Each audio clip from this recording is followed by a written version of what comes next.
Magandang araw po sa inyong lahat. Sa video na ito, gagawa tayo ng masarap, masustansya at abot kayang pangnegosyong munchkin na paniguradong kikita ka talaga. Ngayon, ihanda na natin ang mga sangkap. Una, isang lata ng gatas kondensada.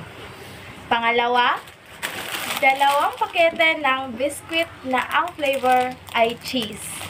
At pangatlo, 1 pakete ng gatas na polvo o powdered milk. Tara, umpisahan na natin. Unang-una, durugin natin ang biskwit ng pinong-pino at ilagay sa isang malinis na sisidlan. Pangalawa, maglagay ng 2 tasa ng kondensada sa dinurog na biskwit. At haluin itong mabuti hanggang sa ito'y maging parang isang dough.